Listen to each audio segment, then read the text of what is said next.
Pasé 22 años predicando sobre un Dios que ya no sentía, hasta que una niña que nadie vio me hizo la pregunta que ningún sermón pudo responder. Me llamo Rodrigo Valenzuela. Tengo 52 años, soy pastor evangélico desde hace más de 2 décadas y estoy sentado aquí frente a esta cámara porque viví algo que no puedo guardar para mí. No porque sea un hombre valiente, sino porque guardar esto sería la mayor cobardía de mi vida. Y ya he sido cobarde suficiente tiempo. Nací en Concepción, en el sur de Chile. Si usted no conoce Concepción, imagínese una ciudad donde la lluvia no es un evento, es un estado permanente del mundo. Las calles de granito oscuro siempre mojadas, el río Biobío cortando la ciudad como una herida vieja que nunca termina de sanar, las montañas al fondo envueltas en neblina la mayor parte del año. Una ciudad de obreros, de familias apretadas en casas de madera, de ollas comunes en los años difíciles y de vecinos que se conocen por el nombre y por la historia. No era una ciudad rica, pero era una ciudad con alma. Mi padre se llamaba Héctor Valenzuela. Era mecánico de camiones. Tenía las manos permanentemente manchadas de grasa negra que el jabón nunca terminaba de quitar del todo. Y los domingos se ponía su única camisa blanca planchada por mi madre y cantaba en la iglesia evangélica Peniel con una voz de barítono que llenaba la nave entera. No cantaba para que lo escucharan, cantaba porque lo sentía. Esa diferencia, que yo entonces no sabía nombrar, la entendí mucho después, cuando ya era demasiado tarde para algunos años de mi vida. Mi madre se llamaba Carmen, Doña Carmen, como la llamaban todos en el barrio, con ese respeto cariñoso que en la cultura del sur de Chile se le da a las mujeres que sostienen todo sin pedir reconocimiento. Bordaba manteles y toallas en la mesa de la cocina después de lavar los platos y enseñaba catecismo a los niños del barrio en la sala de nuestra casa los sábados por la tarde. No tenía título universitario ni preparación teológica formal. Pero cuando hablaba de Jesús, uno sentía que lo conocía personalmente, que habían tomado 11 juntos esa misma tarde. Crecí en esa fe, no como una imposición, sino como el aire de la casa. Los cánticos del domingo, las oraciones antes de dormir con mi madre arrodillada al lado de mi cama, las Biblias con el lomo gastado en la mesa de noche de mis padres, los testimonios de los hermanos de la congregación que se levantaban un miércoles por la noche a contar cómo Dios había movido algo en su semana. Era una fe viva, concreta, doméstica, no espectacular, pero real. A los 19 años sentí con una claridad que hoy me cuesta describir que quería dedicar mi vida a predicar esa misma fe, no porque fuera ambicioso ni porque buscara un lugar en el mundo, sino porque genuinamente creía que lo que mis padres tenían era lo más valioso que había visto y quería que otros lo encontraran. Me fui a Temuco a estudiar en la Facultad Teológica del Sur, 4 años de hermenéutica, teología sistemática, griego bíblico, historia de la iglesia, homilética. Llegué siendo un muchacho de barrio con una Biblia rayada y salí siendo un predicador formado con vocabulario técnico y una visión de ministerio estructurada. A los 28 años, asumí mi primera congregación pequeña en el sector de Hualpén, en la periferia de Concepción. 43 personas sentadas en sillas de plástico en un local arrendado que antes había sido una carnicería. No había recursos, no había infraestructura,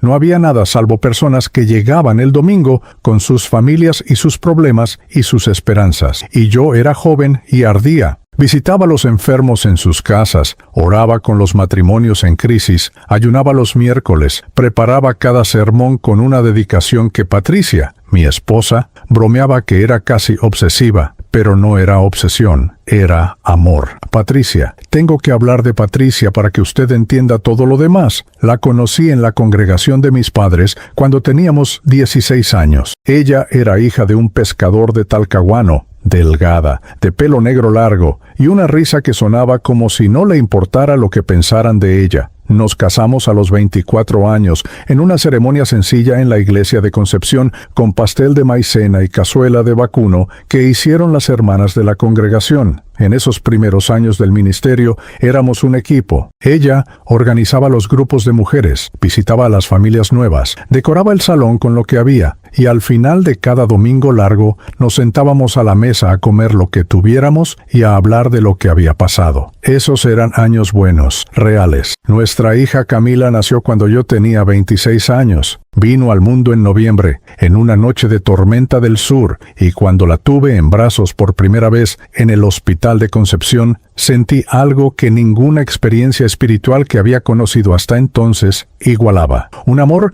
que no necesitaba argumentos ni doctrina, puro e inmediato. Lo anoto aquí porque más adelante voy a tener que recordarlo, y necesito que usted también lo recuerde. Los años pasaron, el ministerio creció. A los 38 años recibí una invitación para asumir la pastorería de la iglesia evangélica, El Refugio, en el barrio Pedro de Valdivia Norte, en Santiago. Era una congregación consolidada de 300 personas, con edificio propio, programa de radio local, actividades durante toda la semana, un salto enorme para alguien que había comenzado en 43 sillas de plástico en una carnicería reconvertida. Acepté. Patricia aceptó. Dejamos Concepción con 2 maletas y la misma Biblia rayada de siempre. Lo que no vi entonces, o no quise ver, fue que ese traslado fue también el principio de otra cosa, más lenta, más silenciosa, más peligrosa. Santiago no es Concepción. No lo digo como crítica a la capital, sino como descripción de realidades distintas. En Concepción, la congregación sabía el nombre de mis padres, recordaba mi bautismo, me conocía antes de ser pastor. En Santiago era una figura nueva, importada, con credenciales académicas y referencias ministeriales. Empezaron a llegarme invitaciones a conferencias, a cenas de liderazgo, a comités denominacionales. El calendario se fue llenando de compromisos que no eran ni visitas a enfermos, ni oraciones con familias en crisis, eran reuniones, presentaciones, posicionamientos institucionales, y los sermones siguieron siendo buenos, técnicamente buenos, bien estructurados, bien ilustrados, con citas correctas y aplicaciones pertinentes. Las personas seguían acercándose al final del culto para decirme que habían sido tocadas. Yo asentía, agradecía, oraba con ellas, pero en algún punto que no sé precisar con exactitud, las palabras habían dejado de nacer desde adentro y habían empezado a ser ensambladas desde afuera, como un carpintero que sabe construir una silla perfecta sin sentarse en ella. La relación con Patricia se fue enfriando de la misma manera que se enfría el café cuando uno está demasiado ocupado para tomarlo. No hubo una pelea grande, no hubo una traición ni un evento dramático. Hubo ausencia acumulada. Hubo noches en que yo llegaba tarde y ella ya estaba dormida y yo me alegraba en secreto de no tener que sostener una conversación. Hubo domingos en que predicaba sobre el amor conyugal frente a 300 personas y al llegar a casa no le preguntaba cómo había estado su semana. Esa contradicción vivía en mí como un insecto silencioso, royendo algo que uno no ve hasta que ya está demasiado comido. Camila lo notó antes que nadie. Camila siempre fue directa, como su madre, y también analítica, como yo decía que era yo, pero en realidad ya no era. A los 23 años, comenzó a hacerme preguntas incómodas. No preguntas de rebeldía adolescente, sino preguntas legítimas, precisas, que yo no sabía cómo responder sin actuar. Me preguntaba por qué la congregación gastaba recursos en renovar el auditorio mientras había familias en la misma cuadra que no tenían para comer. Me preguntaba por qué ciertos conflictos internos se resolvían protegiendo la imagen pública de la iglesia en lugar de hacer justicia con las personas afectadas. Me preguntaba una sola vez, pero con una calma que me dolió más que un grito, si yo aún creía en lo que predicaba o si simplemente ya no sabía hacer otra cosa. No le respondí esa última pregunta. La evadí con una explicación sobre la madurez de la fe y la complejidad del ministerio. Ella me miró con esa paciencia triste que tienen las personas inteligentes cuando saben que no van a recibir la verdad que pedían, y cambió el tema. 8 meses antes de lo que voy a contar, Camila dejó de llamarme. No hubo escena,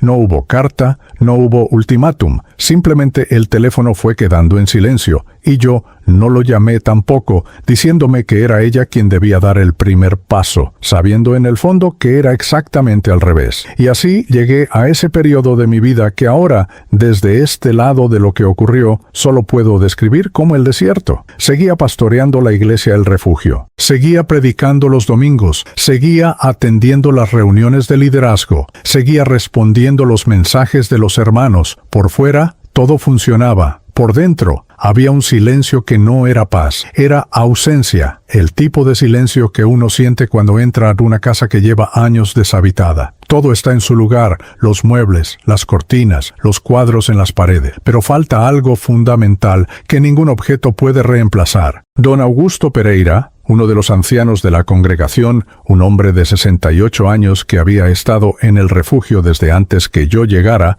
comenzó a hacer comentarios en las reuniones de liderazgo que yo sentía dirigidos hacia mí, aunque nunca me nombrara directamente. Comentarios sobre la dirección espiritual de la iglesia, sobre la necesidad de volver a los fundamentos, sobre si el crecimiento numérico era el indicador correcto de la salud congregacional.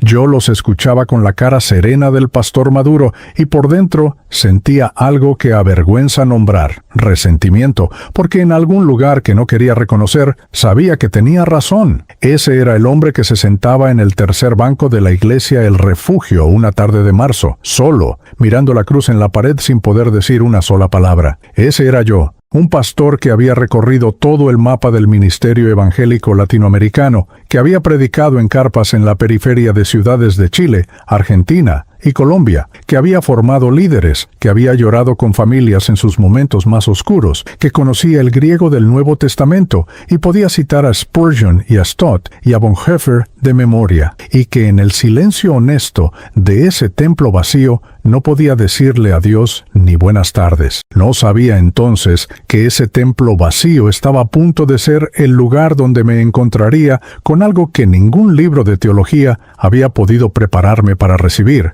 y que la pregunta que cambiaría todo no vendría de un ángel, ni de un sueño, ni de un versículo iluminado de repente. Vendría de una niña de 7 años con trenzas y fitas coloridas que entró por una puerta lateral como si supiera exactamente dónde tenía que estar. Era jueves, un jueves de marzo de 2026, con ese sol de otoño que en Santiago no calienta, sino que solo ilumina, como una lámpara puesta en el lugar equivocado. La luz entraba oblicua por las ventanas altas de la iglesia evangélica El Refugio, esas ventanas largas con vidrios emplomados que el matrimonio Fuentes había donado en el año 2009, cuando la congregación renovó el edificio, y proyectaba franjas doradas sobre los bancos de madera oscura que ya llevaban 11 años recibiendo el peso de las mismas familias, los mismos cuerpos, las mismas historias. A esa hora, pasadas las 6 de la tarde, el templo tenía una quietud diferente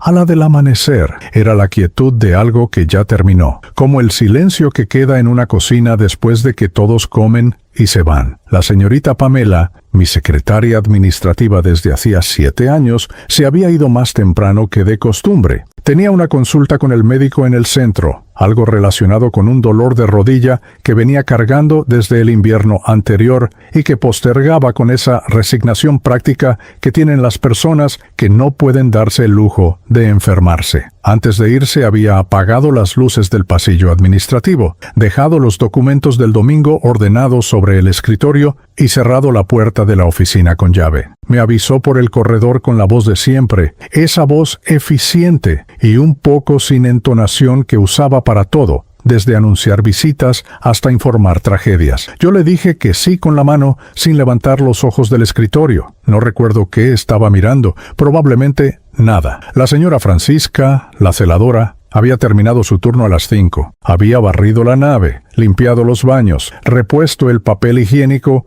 y acomodado los himnarios en los bolsillos de los bancos con esa meticulosidad suya que yo siempre admiré en silencio. La señora Francisca llevaba 14 años en el refugio. Había llegado siendo viuda joven con 3 hijos, y la congregación la había sostenido en los meses más difíciles. No hablaba mucho, pero cada vez que uno entraba al templo y lo encontraba limpio y ordenado, era su manera de decir que le importaba. Ese jueves se fue a las 5 en punto. Lo sé porque después tuve que reconstruir cada detalle de esa tarde, minuto a minuto, buscando una explicación que nunca llegó de la forma que esperaba. Me quedé solo en el edificio. Era algo que hacía con cierta frecuencia en los últimos meses, no como práctica espiritual deliberada, sino como una necesidad que no sabía nombrar del todo. Había algo en el templo vacío que me permitía bajar la guardia de una manera que en ningún otro lugar podía permitirme. En casa tenía que ser el esposo que no terminaba de estar presente,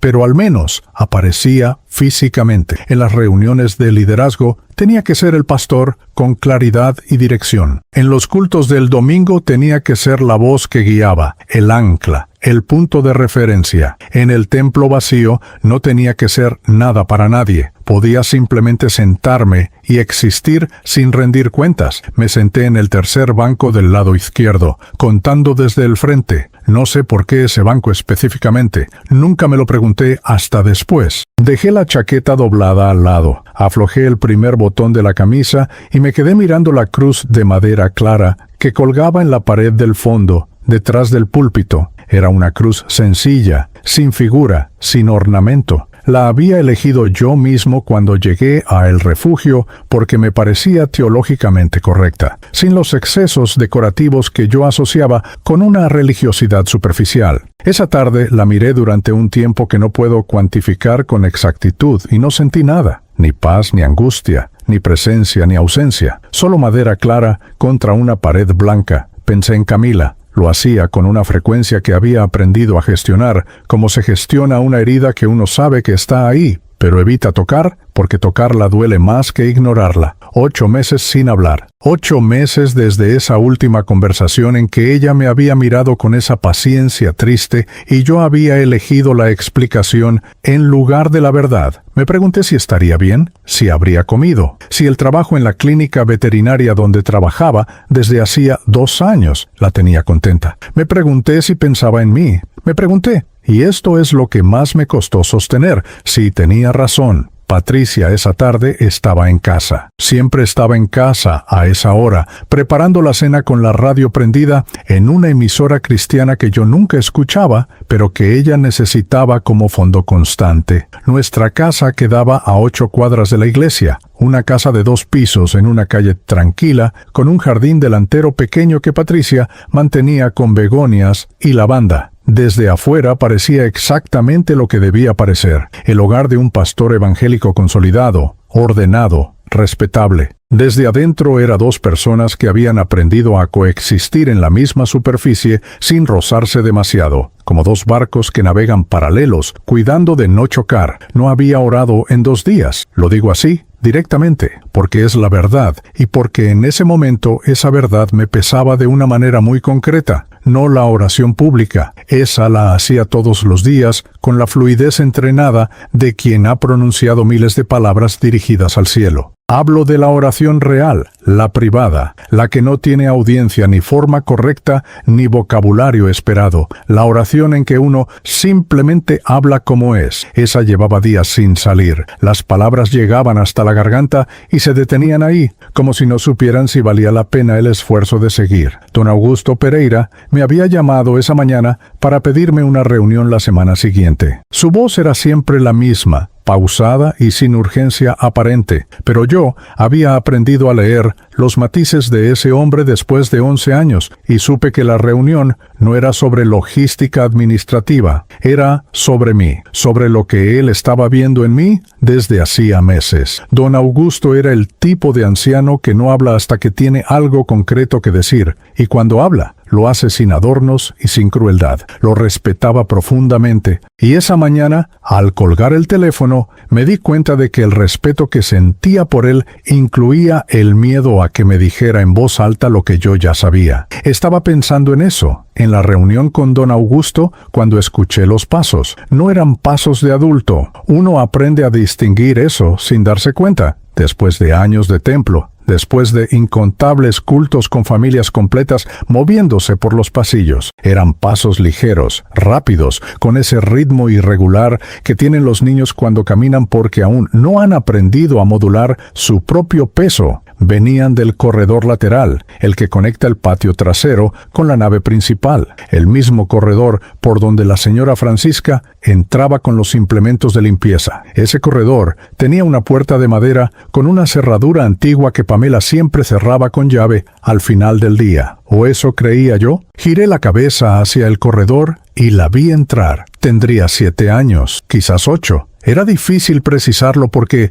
tenía esa presencia serena que a veces tienen los niños que han crecido cerca de la tristeza adulta y han aprendido a moverse en ella sin alarmarse. El cabello negro, grueso, dividido en 2 trenzas apretadas con fitas de colores, una roja y una amarilla, que contrastaban con la sencillez de todo lo demás. El vestido era de cuadros azules y blancos, de esos que en Chile se asocian con los delantales escolares, pero era un vestido de diario, no de uniforme. Llevaba sandalias de cuero café oscuro con las correas un poco gastadas, del tipo que las madres compran resistentes para que duren más de una temporada. Cargaba una mochila pequeña de color verde con un oso de peluche café oscuro colgado de la cremallera, ese tipo de peluche que los niños cargan no porque sea nuevo, sino porque es el de siempre, el que ya tiene historia. No dudó al entrar. No se detuvo en la entrada del corredor ni miró alrededor con la cautela exploratoria que tienen los niños cuando entran a un lugar desconocido. Caminó directo hacia la nave con la naturalidad de quien conoce el camino, cruzó el pasillo lateral y se detuvo exactamente en el punto donde las franjas de luz de las ventanas altas caían sobre el piso de madera. Se quedó parada ahí un momento, mirando hacia el frente, hacia la cruz, con una quietud que no era la quietud inmóvil de un niño asustado, sino algo completamente distinto. Era la quietud de alguien que llegó donde quería llegar. Luego me miró. No fue una mirada de sorpresa ni de vergüenza por haber entrado sin permiso. Fue una mirada directa, sin filtro, de esas que los niños pequeños tienen antes de que el mundo social les enseñe a modularlas. Ojos oscuros, grandes, con algo adentro que en ese momento no supe nombrar y que ahora, desde donde estoy, entiendo de otra manera. Me miró como si me conociera. No como si me hubiera visto antes en algún lugar, sino como si supiera algo de mí que yo mismo apenas me permitía saber. Y entonces habló, con una voz tranquila, sin dramatismo, con la entonación natural de quien hace una pregunta que le parece completamente razonable hacer. Me dijo lo que me dijo. ¿Tú también estás perdido? No lo dijo como acusación, no lo dijo con crueldad ni con lástima. Lo dijo con la misma neutralidad con que un niño pregunta si va a llover o si falta mucho para llegar, como una observación que buscaba confirmación, como si la respuesta ya la supiera, pero quisiera escucharla de mí. Me quedé paralizado. No es una metáfora ni una exageración narrativa. Fue una parálisis real, física, el tipo de parálisis que ocurre cuando algo golpea un punto tan exacto y tan hondo que el cuerpo no sabe cómo reaccionar antes de que el cerebro procese lo que acaba de ocurrir. 22 años de ministerio, miles de sermones, cientos de situaciones de crisis pastoral donde había tenido que responder con calma y con autoridad, y una niña de 7 años con trenzas y un oso de peluche colgando de la mochila me había dejado sin una sola palabra. Abrí la boca, no sé qué iba a decir. Quizás iba a preguntarle cómo había entrado, o dónde estaban sus padres, o cómo se llamaba. Quizás iba a decirle que la iglesia estaba cerrada para visitas a esa hora. Quizás, en algún lugar honesto que apenas empezaba a asomarse,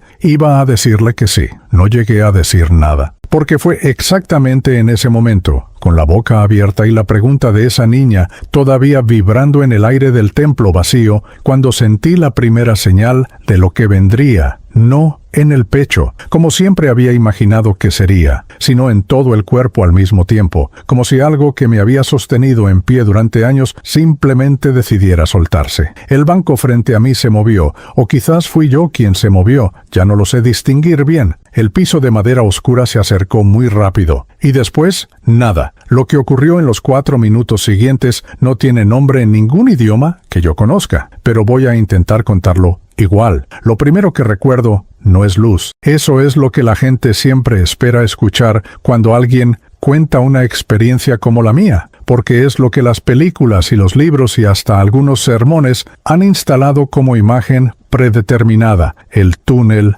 la luz al fondo, la sensación de flotar hacia algo brillante. Lo que yo viví no comenzó así. Comenzó con silencio, un silencio que no era la ausencia de sonido, sino la presencia de algo que el sonido normalmente tapa. Como cuando uno apaga todos los aparatos eléctricos de una casa de madrugada y de repente escucha el edificio mismo, su respiración profunda, su estructura, algo que siempre estuvo ahí, pero que el ruido cotidiano no dejaba percibir. Ese tipo de silencio, pero multiplicado por una dimensión que no tengo unidad de medida para calcular. No sentí dolor. Lo aclaro porque es una pregunta que me han hecho muchas veces desde entonces, con esa mezcla de curiosidad y miedo que tiene la gente cuando se acerca a hablar de la muerte. No hubo dolor. Lo último que recuerdo del lado de acá fue el piso de madera acercándose muy rápido y una sensación de soltarse, como cuando uno suelta un peso que ha cargado tanto tiempo que ya ni recuerda cómo es no cargarlo. Y después, ese silencio. Lo que vino después es donde el lenguaje empieza a quedarse corto, no porque lo que viví fuera confuso o nebuloso, sino exactamente por lo contrario. Era demasiado claro, demasiado preciso, demasiado real, para que las palabras que tenemos disponibles puedan contenerlo sin derramarse. Voy a intentarlo igual, con la misma honestidad con que lo he intentado cada vez que alguien me pregunta, sabiendo que lo que entregue será siempre una versión reducida de lo que fue. Me encontré de pie, no en el templo, no en ningún lugar que pudiera identificar con coordenadas geográficas o descripción arquitectónica. Estaba de pie en algo que tenía la cualidad del espacio, pero que no era espacio como lo conocemos. No había horizonte, ni techo, ni paredes, pero tampoco había vacío. Era una presencia, no una ausencia, como estar dentro de algo vivo que te sostiene sin tocarte. Y entonces la vi a ella. La niña estaba frente a mí. Las mismas trenzas confitas, el mismo vestido de cuadros, el mismo oso de peluche colgando de la mochila verde. Pero algo era diferente. En el templo había algo en su mirada que yo no había podido descifrar en el segundo y medio que tuve para mirarla antes de caer. Aquí, en ese lugar sin nombre, lo entendí de inmediato. No era una niña perdida que había entrado por una puerta equivocada. Era algo que había venido específicamente por mí, con una misión tan concreta y tan antigua que mi mente de teólogo entrenado no tenía categoría para procesarla sin temblar. No habló. No en ese primer momento. Solo me miró con esos ojos oscuros que contenían algo que no era de su edad ni de ninguna edad humana, y en esa mirada recibí algo que no fue transmitido con palabras, sino directamente, como se transmite el calor, como se transmite el miedo, como se transmite el amor entre una madre y un hijo recién nacido antes de que exista el lenguaje entre ellos. Recibí la pregunta que me había hecho en el templo, pero esta vez sin sonido y con todo su peso real. ¿Estás perdido, Rodrigo? Y esta vez no pude evadirla, no porque alguien me obligara a responder, sino porque en ese lugar la evasión no era posible. Era como intentar mentir en un cuarto donde todo es transparente, donde las paredes son de cristal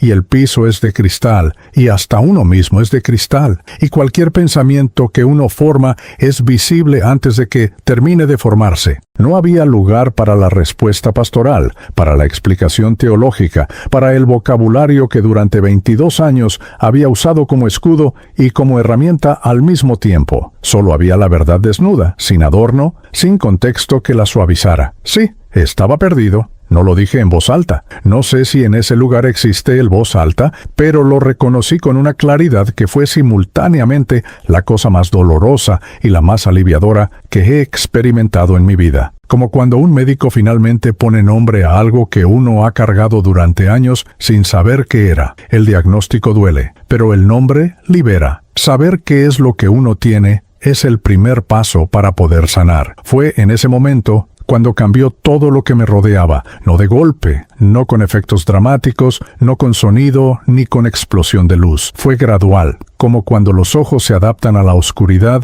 y de pronto uno empieza a ver formas donde antes solo había negro. El espacio que me rodeaba empezó a tener profundidad, y en esa profundidad comenzaron a aparecer cosas que reconocí inmediatamente, aunque nunca las hubiera visto desde ese ángulo. Vi la iglesia Peniel de Concepción, el templo de madera oscura donde mi padre cantaba con su camisa blanca los domingos. La vi desde arriba, desde un punto de vista que no era el mío de niño, sino algo más amplio. Y vi a mi padre sentado en el banco de siempre con esa voz de barítono que salía del centro de su pecho sin esfuerzo, sin performance, sin ningún cálculo sobre cómo sonaba o qué impresión dejaba. Solo cantaba porque algo en él necesitaba cantar. Vi a mi madre en la sala de nuestra casa con los niños del barrio, sentados en el piso alrededor de ella, hablando de Jesús como si lo conociera personalmente, y entendí en ese momento que no era una manera de hablar. Ella realmente lo conocía, y yo, que había estudiado 4 años de teología y predicado durante 2 décadas,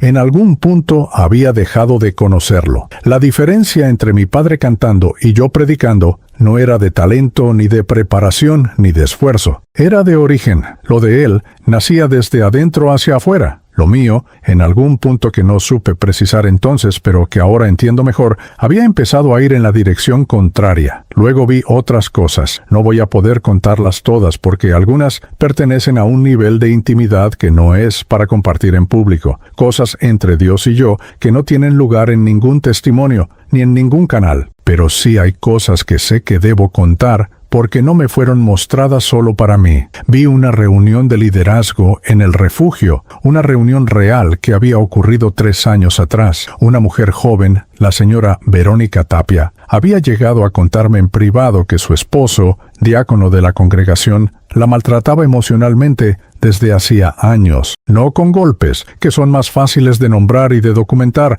sino con esa violencia invisible que deja marcas en lugares que no aparecen en ninguna radiografía. Yo la escuché, le dije que oraría por ella, le recomendé paciencia y oración. Le hablé sobre el valor del matrimonio y la importancia de la restauración conyugal, y en algún lugar de esa conversación, sin haberlo decidido conscientemente, calculé el costo institucional de actuar diferente. El diácono era muy querido en la congregación, era buen predicador, buen administrador, alguien que representaba bien a El Refugio en las actividades denominacionales. Actuar contra él habría generado conflicto, habría dividido opiniones, habría complicado el ambiente de la congregación que yo necesitaba mantener estable. Verlo desde ese lugar fue diferente a recordarlo desde acá. No fue un recuerdo, fue una revisión. Como ver la misma película con subtítulos que uno no tenía la primera vez. Subtítulos que traducen lo que en realidad estaba ocurriendo debajo de las palabras correctas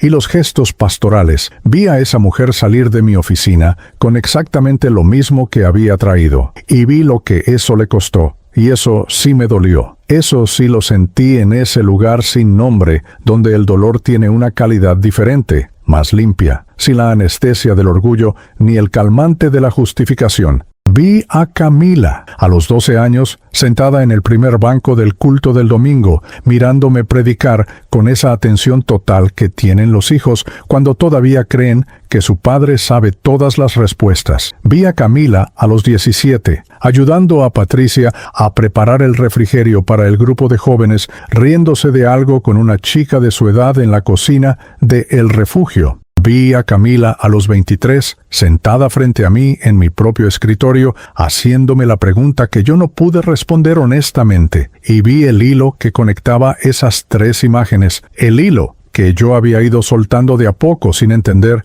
que era el más importante de todos los que tenía en las manos. Y entonces él estuvo presente. No voy a decir que lo vi con ojos físicos porque no tengo certeza de si en ese estado tenía ojos físicos. Lo que sé es que hubo una presencia que se hizo presente de una manera que no necesitaba anunciarse. ni identificarse. Era reconocible antes de cualquier análisis, antes de cualquier comparación con descripciones previas, antes de cualquier marco teológico que yo pudiera aplicar. Era reconocible de la misma manera que uno reconoce a su madre en la oscuridad, por algo que está más abajo que la vista y más adentro que el pensamiento. No fue una conversación en el sentido en que tenemos conversaciones. No hubo frases completas, ni oraciones gramaticalmente estructuradas. Fue algo más parecido a la transmisión directa que describí antes, pero infinitamente más amplia. Recibí cosas que tardaré años en terminar de desempacar, capas de comprensión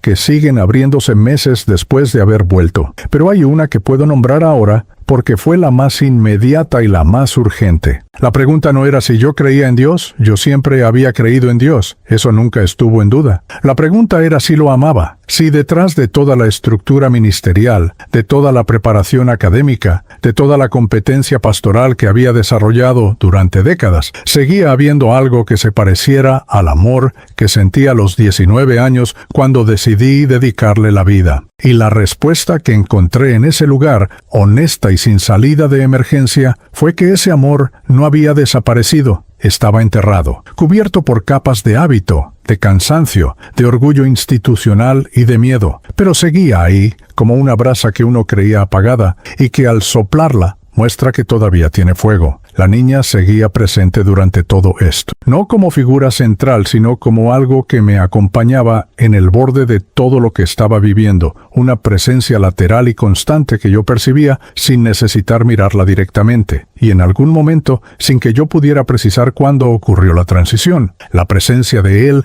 y la presencia de ella se fundieron en algo que no puedo describir mejor que diciendo que era amor. No amor como sentimiento abstracto, amor como sustancia, como material del que están hechas las cosas que duran, como el cemento que sostiene las paredes de la casa de madera de mis padres en Concepción, que sigue en pie después de todos los terremotos. Y luego vino la pregunta que me trajo de vuelta. No fue una orden ni un mandato, fue algo más parecido a una invitación, formulada con la misma sencillez directa con que la niña me había hablado en el templo. ¿Vas a volver? No como obligación, como elección, como la misma elección que había hecho a los 19 años, pero esta vez con los ojos abiertos, sin la inocencia que simplifica las cosas, pero también sin el cinismo que las apaga. Volver sabiendo lo que había hecho mal, volver sabiendo lo que habría que reparar, volver sabiendo que el ministerio que esperaba al otro lado no iba a parecerse al que había dejado, y que esa diferencia era exactamente lo que necesitaba. Dije que sí, no con palabras, con todo lo que quedaba de mí en ese lugar, y entonces el piso de madera de la iglesia El Refugio apareció debajo de mi cara, y el frío de la madera en la mejilla fue lo más concreto y lo más bienvenido que había sentido en mucho tiempo, y escuché a lo lejos una voz de mujer gritando algo en español rápido y urgente, y reconocí el sonido de una llamada al número de emergencias, y supe que estaba vivo. Lo que no supe todavía, en ese primer segundo de vuelta, era que la niña ya no estaba, y que nadie en ese edificio la había visto entrar. Hay cosas que uno tarda en contar, no porque las haya olvidado, sino porque sabe que contarlas va a cambiar algo permanentemente, no en quien escucha, sino en uno mismo. Porque mientras no las dices en voz alta, todavía tienen la posibilidad teórica de ser un sueño, una alucinación, algo que el cerebro fabricó bajo condiciones extremas y que la racionalidad puede archivar en algún cajón conveniente. Pero en el momento en que las palabras salen de la boca y alguien más las escucha, se vuelven reales de una manera diferente, irrevocable, y uno ya no puede pretender que no ocurrieron. Lo que voy a contar en este capítulo es lo que me cuesta más, no porque sea oscuro ni porque sea aterrador, aunque tiene momentos que todavía me quiebran cuando los revivo. Me cuesta porque es lo más íntimo. Es el núcleo de todo lo que viví en esos 4 minutos. La parte que no es anécdota ni descripción de lo sobrenatural, sino algo que me fue entregado directamente a mí, con mi nombre, con mi historia, con mis errores específicos y con mis deudas concretas. Cuando digo que Él estuvo presente, necesito aclarar algo antes de seguir. No lo digo como figura retórica, ni como el tipo de lenguaje que los pastores usamos para darle peso espiritual a nuestros relatos. Lo digo como descripción de un hecho que ocurrió y que fue tan real o más real que cualquier otra cosa que haya experimentado en mis 52 años de vida. Más real que el nacimiento de Camila, más real que el día en que me casé con Patricia en la iglesia de Concepción, con el viento del Biobío colándose por las ventanas abiertas. Más real que el primer sermón que prediqué con las manos temblando frente a 43 personas en Hualpén. Lo que viví en ese lugar no estaba por debajo de la realidad, estaba por encima de ella. Y lo primero que recibí, antes de cualquier imagen y antes de cualquier mensaje específico, fue algo que no esperaba recibir. Esperaba juicio. Debo ser honesto en esto porque creo que es importante para quien está escuchando. Dado todo lo que había visto de mí mismo en esos primeros momentos, dado el inventario de decisiones equivocadas y cobardías pastorales y distancias construidas que habían desfilado frente a mí con una claridad sin misericordia aparente, esperaba que lo que viniera después fuera una sentencia. Llevaba 22 años predicando sobre la gracia y en el momento de la verdad, cuando me encontré frente a lo que es real, mi primera reacción instintiva fue esperar castigo. Lo que recibí fue lo opuesto. No fue una palmada en la espalda, ni una absolución fácil que borrara todo sin costo. Fue algo más complicado y más verdadero que cualquiera de esas dos opciones. Fue ser visto completamente, hasta el fondo, sin que quedara ningún rincón sin iluminar, y ser amado en ese estado de visibilidad total. No amado a pesar de lo que había hecho, sino amado incluyendo todo lo que había hecho, con todo integrado, con todo sostenido. El tipo de amor que no necesita que uno sea diferente para empezar a amar, pero que al mismo tiempo hace imposible querer seguir siendo lo mismo. Eso es lo que nunca pude predicar correctamente. Lo entiendo ahora. Prediqué sobre la gracia durante 2 décadas usando las palabras correctas, citando los pasajes correctos, estructurando los argumentos de manera teológicamente sólida, pero no podía transmitir algo que en algún punto había dejado de experimentar personalmente. La gracia se predica desde adentro o no se predica de verdad. Todo lo demás es información. Y la información, por más correcta que sea, no transforma a nadie. Luego vinieron las imágenes, o lo que llamo imágenes, porque no tengo otra palabra, aunque lo que fueron fue más parecido a revisiones que a imágenes en el sentido visual. Como vivir algo de nuevo, pero desde una perspectiva que incluye todo lo que en el momento original no podía ver. Vi la primera vez que prediqué en Hualpén con las manos temblando, y lo que me fue dado ver esta vez no fue solo el exterior, yo de pie frente a 43 personas, sino el interior completo de ese momento, el amor genuino con que había preparado ese sermón, la oración de madrugada del día anterior en que le había dicho a Dios con una sinceridad que casi me da vergüenza recordar cuánto quería servir bien. El temblor de las manos que no era miedo al fracaso, sino respeto profundo por lo que estaba haciendo. Vi ese Rodrigo de 28 años y no sentí nostalgia, sino algo más parecido al reconocimiento. Ese eras tú. Me fue dicho sin palabras. Ese sigues siendo tú. Debajo de todo lo que se acumuló encima, ese eras tú. Luego vi a Patricia. No como está hoy, no como estaba en los últimos años de silencio paralelo y coexistencia educada. La vi en la cocina de nuestra primera casa en Hualpén, una cocina pequeña con una ventana que daba a un patio de tierra donde teníamos 2 macetas con albahaca y perejil. Eran las 11 de la noche y ella estaba lavando los platos después de que se había ido el último hermano de la reunión de matrimonios que habíamos tenido esa tarde, y yo me había acercado por detrás y le había puesto las manos en los hombros, y ella había inclinado la cabeza hacia un lado, apoyándola en mi mano sin decir nada. Ese gesto pequeño y doméstico que no aparece en ningún álbum de fotos ni en ningún recuerdo que uno elegiría contar en público. Ese gesto que es todo lo que importa y que yo había ido abandonando sin darme cuenta de lo que abandonaba. Y lo vi desde afuera esta vez. Vi lo que ese gesto contenía. Vi a Patricia, toda Patricia, su historia completa, la hija del pescador de Talcahuano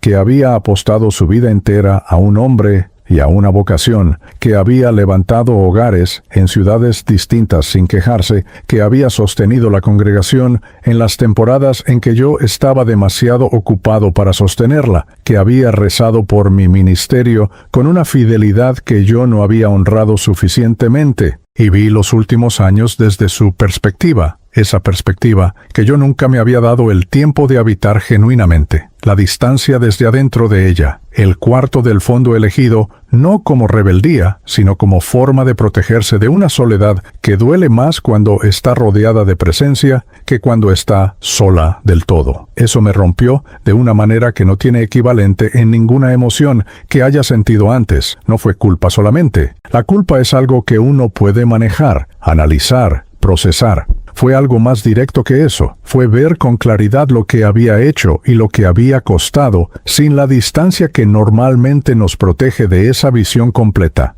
Luego vi a Camila, y aquí tengo que detenerme porque lo que vi de Camila es lo que más me cuesta poner en palabras y al mismo tiempo lo que sé que más necesito contar. La vi a los 4 años, durmiendo en la cama pequeña de la habitación de Walpen, con el brazo extendido hacia afuera, como hacen los niños cuando duermen, como si en el sueño estuvieran alcanzando algo. La vi a los 9 corriendo en el patio trasero de la primera casa en Santiago, mientras Patricia tendía ropa y yo estaba adentro, preparando el sermón del domingo siguiente. La vi a los 15 sentada en la mesa de la cocina, haciendo la tarea con la radio prendida, esperando que yo llegara de una reunión de liderazgo que se extendió 3 horas más de lo previsto. La vi esperando. Eso es lo que vi en la revisión completa de la historia de Camila. Una niña, luego una adolescente, luego una mujer joven, esperando que su padre llegara de verdad. No físicamente, Moore, porque yo siempre llegué físicamente, sino de la manera en que los hijos necesitan que los padres lleguen, con toda la atención y toda la presencia y todo el tiempo que no se puede recuperar después. Y vi la última conversación, la de sus 23 años en mi escritorio, pero esta vez la vi desde donde estaba ella, no desde donde estaba yo. Vi la pregunta que me hizo con la calma triste de quien ya sabe que no va a recibir la respuesta que necesita, y vi algo que en ese momento no había visto porque estaba demasiado ocupado construyendo mi respuesta evasiva. Vi que detrás de esa pregunta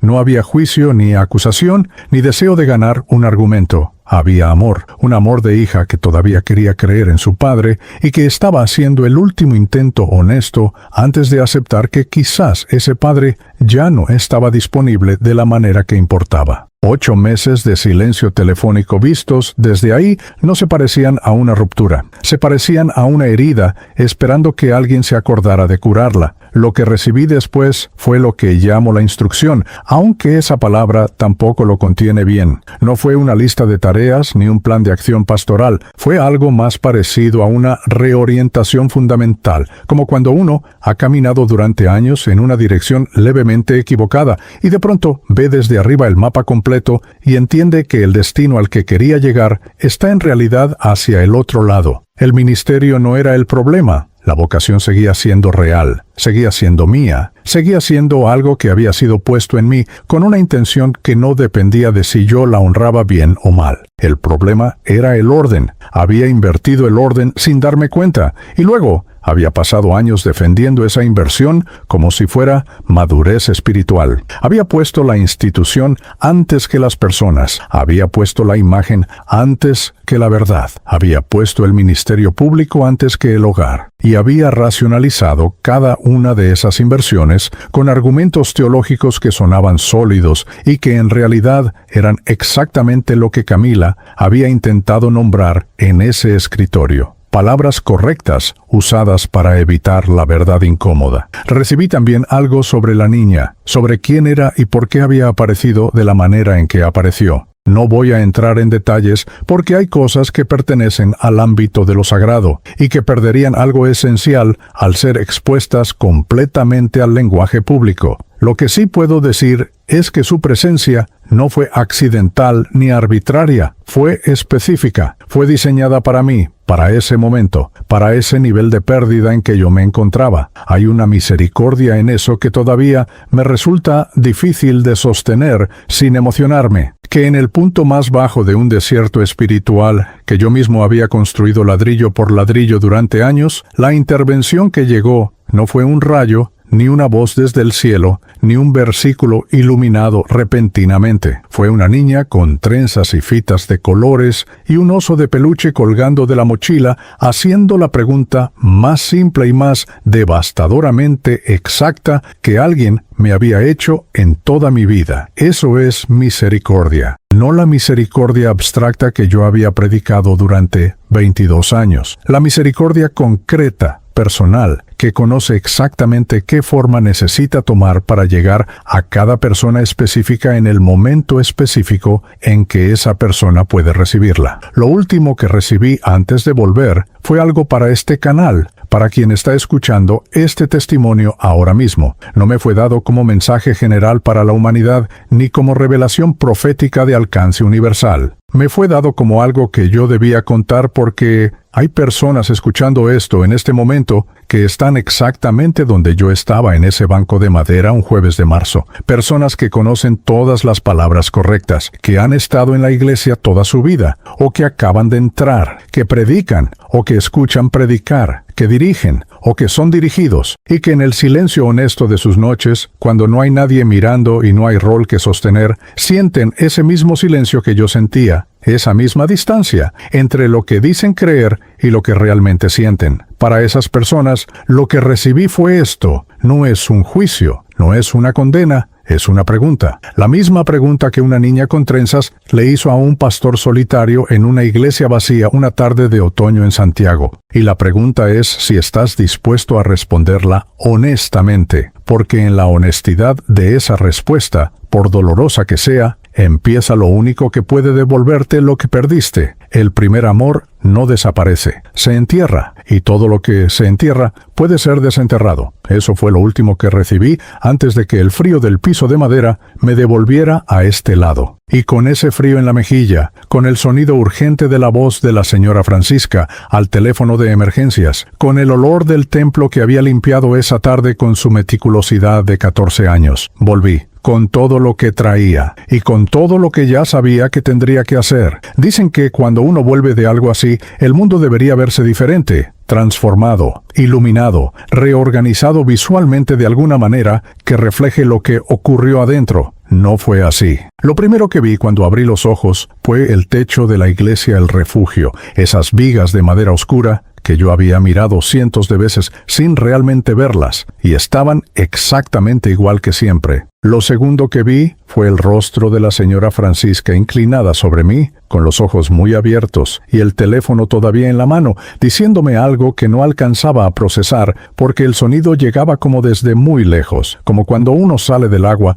y los oídos todavía no terminan de ajustarse al aire. Lo tercero que vi fue que la niña no estaba. No lo noté como una ausencia dramática. Lo noté como uno nota que la lluvia paró sin poder precisar exactamente cuándo ocurrió el cambio. El corredor lateral estaba vacío. El pasillo entre los bancos estaba vacío. No había mochila verde en el piso. No había fitas de colores. No había absolutamente nada que indicara que alguien más había estado en ese templo en los últimos 30 minutos. Solo la señora Francisca arrodillada junto a mí, el teléfono en su mano, y el techo de vigas de madera oscura que seguía siendo exactamente el mismo de siempre. El SAMU llegó en 11 minutos. Lo sé porque el informe del doctor Marcelo Escobar del Hospital Barros Luco lo registró con esa precisión administrativa que tienen los documentos médicos, esa manera de reducir lo que fue una experiencia total e irreducible a una serie de datos cronológicos y parámetros clínicos. Parada cardíaca súbita a las 18 horas 14 minutos. Recuperación de pulso espontáneo en el lugar a las 18 horas 19 minutos. 4 minutos con 52 segundos de anoxia documentada. Traslado al Barros Luco. Ingreso a unidad coronaria. Estabilización en las primeras 2 horas. Lo que el informe no registró fue lo que ocurrió en esos 4 minutos 52 segundos. Eso no tiene casilla en ningún formulario médico. Patricia llegó al hospital a las 8 de la noche.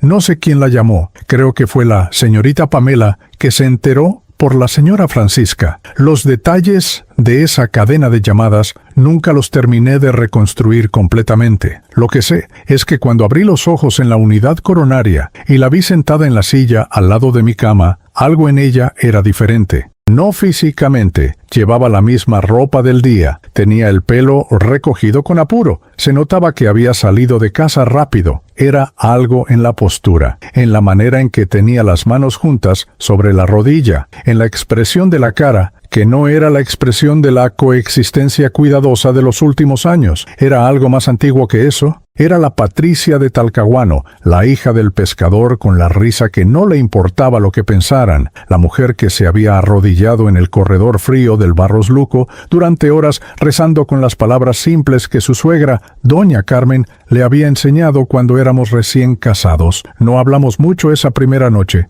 no hacía falta. Hubo un momento, ya tarde, cuando el pasillo del hospital estaba en silencio y los monitores hacían su ruido constante y tranquilizador, en que ella puso su mano sobre la mía en la cama y no dijo nada, y yo tampoco dije nada, y fue la conversación más completa que habíamos tenido en años. A veces el lenguaje es lo que más interrumpe. Me dieron el alta 4 días después. El doctor Escobar me explicó con paciencia y precisión lo que había ocurrido en términos cardiológicos, el tipo de arritmia que probablemente lo había desencadenado, los factores de riesgo que había ignorado durante años, el régimen de medicación y controles que necesitaría seguir de ahí en adelante. Lo escuché con atención genuina, no con la atención performativa con que a veces escuchamos cosas que en realidad estamos procesando superficialmente, sino con atención real, porque mi cuerpo era ahora algo diferente para mí de lo que había sido antes. Era el instrumento que me había sido devuelto con una condición implícita que yo entendía perfectamente. La primera cosa que hice cuando llegué a casa fue sentarme en el jardín delantero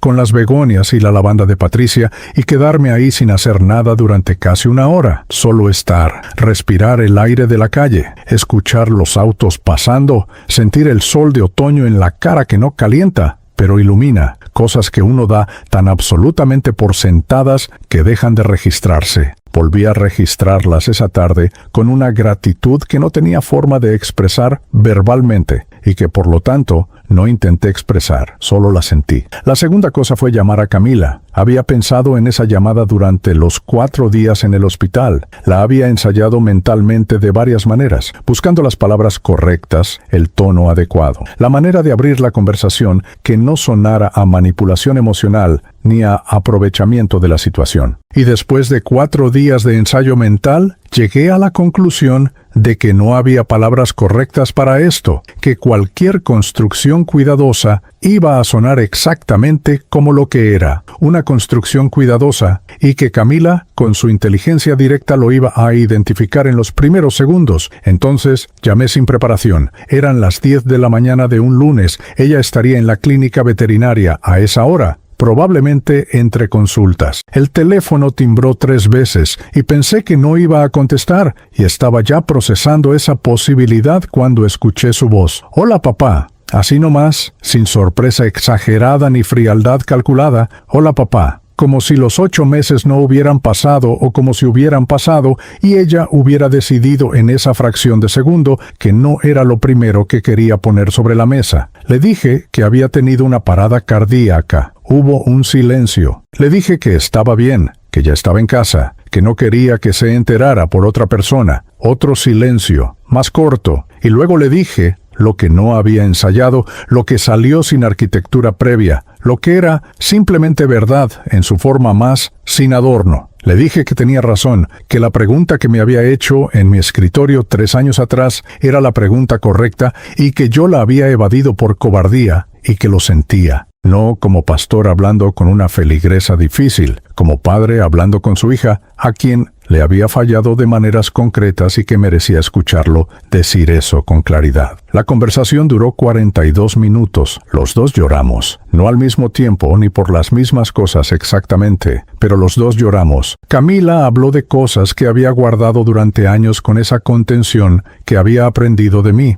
Irónicamente, esa manera de procesar las emociones hacia adentro para no incomodar a nadie. Yo escuché sin interrumpir, sin explicar, sin contextualizar. intelectualizar, solo escuché. Y al final de la conversación, ella me dijo que iba a venir el fin de semana siguiente. No como promesa solemne, sino como dato práctico. Voy el sábado, te aviso el horario. Y eso, esa normalidad recuperada, ese sábado, anunciado como si fuera el siguiente paso lógico, fue más de lo que había esperado recibir en esa llamada. Don Augusto Pereira vino a visitarme el miércoles siguiente. Llegó a la casa con una bolsa de marraquetas recién compradas en la panadería de la esquina. Ese gesto tan chileno de llegar con algo concreto en lugar de llegar con las manos vacías. Y se sentó en la sala con una taza de té que Patricia le preparó. Y me miró durante un momento antes de hablar. Don Augusto tenía esa manera de mirar que va más allá del protocolo social. Una mirada que evalúa y que al mismo tiempo respeta. Luego dijo algo que no esperaba.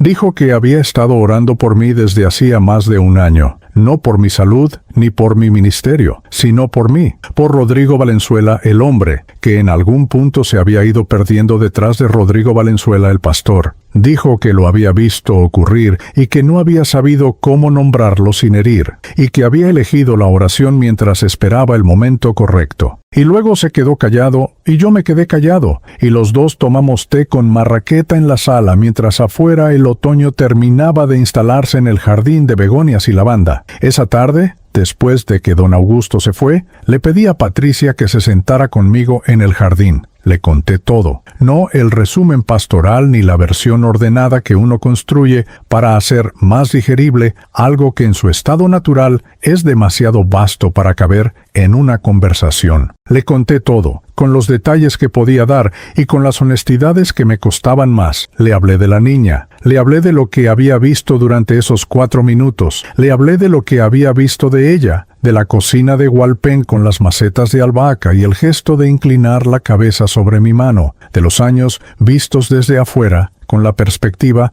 que no había tenido cuando los vivía. Le hablé del costo que mi ausencia le había tenido en lugares que yo nunca había calculado correctamente, porque estaba demasiado ocupado calculando otras cosas. Patricia me escuchó sin interrumpir. Era buena escuchando. Siempre lo había sido. Era una de las cosas que más necesitaba en el ministerio de los primeros años y que yo había ido dando por sentada hasta convertirla en invisible. Cuando terminé hubo un silencio largo, de esos silencios que no son incómodos sino necesarios. El tipo de silencio que el peso de lo que se acaba de decir requiere para asentarse correctamente. Luego me dijo una sola cosa. Dijo que sabía que algo había cambiado desde el hospital, que todavía no sabía exactamente qué ni cómo, pero que lo sentía y que quería creerle a ese cambio. No con ingenuidad, sino con la fe sobria de alguien que ha esperado lo suficiente como para saber distinguir entre lo que es real y lo que es promesa vacía. Le dije que yo también quería creerle, que iba a necesitar tiempo y que iba a equivocarme en el camino y que iba a haber días mejores que otros, porque la transformación real no funciona como los testimonios bien editados donde el cambio es inmediato y total y permanente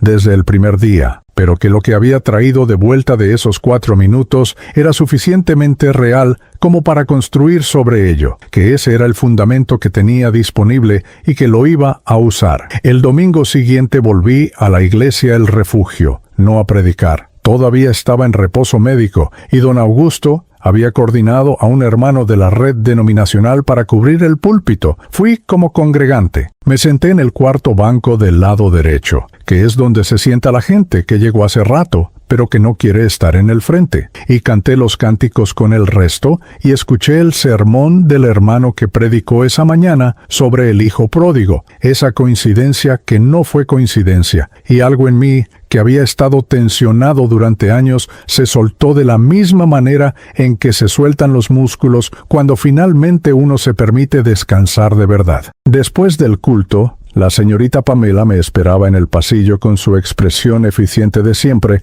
y me preguntó sobre la niña. Le pregunté qué quería decir. Me dijo que la señora Francisca le había contado que cuando llegó al templo ese jueves, antes de encontrarme en el piso, había visto al fondo del corredor lateral a una niña de trenzas con una mochila verde saliendo por la puerta trasera, pero que cuando se acercó al corredor no había nadie, y que la puerta trasera estaba cerrada con llave por adentro, exactamente como la había dejado esa tarde antes de irse. Busqué las grabaciones de las cámaras de seguridad con la ayuda del hermano que manejaba los sistemas del edificio. Revisamos las imágenes de las 2 cámaras que cubrían el exterior del templo, la entrada principal y el acceso lateral. En ninguna de las 2 apareció ninguna niña entrando ni saliendo en todo el día jueves. En la grabación de la cámara interior de la nave, se me veía a mí llegando, sentándome en el tercer banco, y luego cayendo, nada más. No lo cuento para generar debate ni para alimentar discusiones sobre lo que fue o no fue. Lo cuento porque es parte de la verdad completa de lo que ocurrió, y porque omitirlo sería otra forma de la cobardía que estoy tratando de dejar atrás. Lo que sé es esto. Una niña